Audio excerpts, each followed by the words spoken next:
Премиерот Христијан Мицкоски изјави дека Македонија останува усогласена со надворешната политика на Европската унија. Тој посочи дека неодамнешниот потек во Обединетите нации не представува отстапување од оваа политика. Тој нагласи дека резолуцијата усвоена во Советот за безбедност, каде што Македонија е коспонзор, е целосно во согласност со стратегиските партнерства, особено со САД. Според него, оваа позиција не ја нарушува европската насока на земјата. Мицкоски истакна дека и други земји членки на ЕУ, како Унгарија, ја поддржале истата резолуција. Тој додаде дека македонската дипломатија ќе продолжи да работи во согласност со европските принципи и вредности. Премиерот увери дека Македонија нема да отстапи од евроатлантските интеграции. Тој подвлече дека владата ќе продолжи со реформите неопходни за членство во Европската унија, следејќи ги насоките на европските партнери. Денеска се навршуваат 21 година од трагичната авионска несреќа во која загина председателот Борис Трајковски, заедно со членови на неговиот кабинет и екипажот на авионот.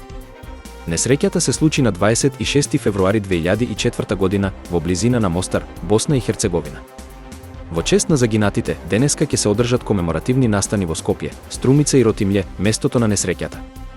Членови на семејствата, државни представници и други делегации ќе положат цвеќе на гробот на Трајковски на градските гробишта во Бутел, Скопје, покрај председателот Трајковски. Во несреќата животот го загубија и Димка Илкова Бошковиќ, Ристо Блажевски, Анита Кришан Лозановска од неговиот кабинет, Миле Крстевски од Министерството за надворешни работи, Борис Велинов и Аце Божиновски, членови на обезбедувањето, како и пилотите Марко Марковски и Бранко Ивановски.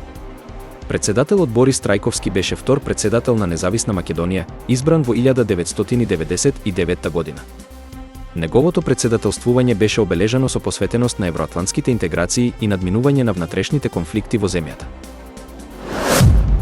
Франција изрази подготвеност да го искористи својот нуклеарен арсенал за заштита на Европа, особено во услови кога САД најавуваат можност за повлекување на своите сили од континентот. Според извештај на британскиот весник Телеграф, француските борбени авиони вооружени со нуклеарно оружје би можеле да бидат распоредени во Германија, со цел да се зајакне европската одбрана и да се испрати јасна порака до Русија. Оваа иницијатива доаѓа по повикот на идниот германски канцелар, Фридрих Мерц, кој апелираше до Франција и Велика Британија да обезбедат нуклеарна заштита за Европа, со цел континентот да стане помалку зависен од американската воена поддршка. Мерц истакна дека Европа треба да ги зајакне своите одбранбени капацитети во светло на можните промени во американската надворешна политика. Неименуван француски функционер изјави за Телеграф дека распоредувањето на француски нуклеарни сили во Германија би испратило силна порака до рускиот председател Владимир Путин, дополнително. Дипломатски извори во Берлин сугерираат дека овој потек би можел да изврши притисок врз британскиот премиер, Кир Стармер, да преземе слични чекори во поддршка на европската безбедност. Во моментов, францускиот нуклеарен потенцијал е независен од НАТО, додека британскиот е интегриран во одбранбената стратегија на алијансата. Оваа иницијатива може да доведе до промени во европската одбранбена архитектура и да ја зајакне автономијата на континентот во однос на сопствената безбедност. Францускиот председател Емануел Макрон изрази надеж дека успеал да го убеди американскиот председател Доналд Трамп да не започнува трговска војна против Европската унија, туку да се фокусира на Кина. Во интервју за Fox News по нивната средба во Вашингтон, Макрон изјави: "Не можете истовремено да водите трговска војна и со Кина и со Европа. Се надевам дека Трамп го разбира тоа." Макрон истакна дека приоритет за Вашингтон треба да биде воведувањето царини за Кина, додека економската конфронтација со Европа не е во интерес на САД. Тој му објаснил на Трамп дека европскиот систем на данок на додадена вредност не представува царина и дека Европската унија никогаш не вовела царини на увозот од САД. Според него, евентуална трговска војна би го загрозила изголемувањето на воените трошоци на европските земји, што е едно од клучните барања на Трамп. Францускиот председател планира да ги информира лидерите на ЕУ за неговата средба со Трамп на утрешната средба.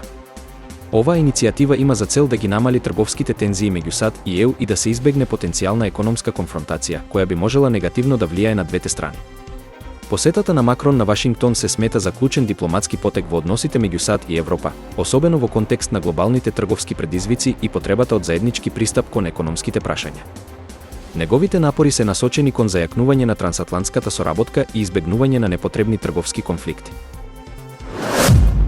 Председателката на Европската комисија Урсула фон дер Лајен изјави дека ја поддржува иницијативата на Доналд Трамп, доколку тоа значи траен мир во Украина со безбедносни гаранции. Таа предупреди дека слаб одговор од ЕУ би можел да охрабри авторитарни режими. Фон дер Лајен повика на значително зголемување на воената и економската помош за Киев. Таа нагласи дека ЕУ мора да ја реформира својата одбранбена политика, вклучувајќи развој на противракетен штит и финансирање воени проекти преку Европската инвестициска банка.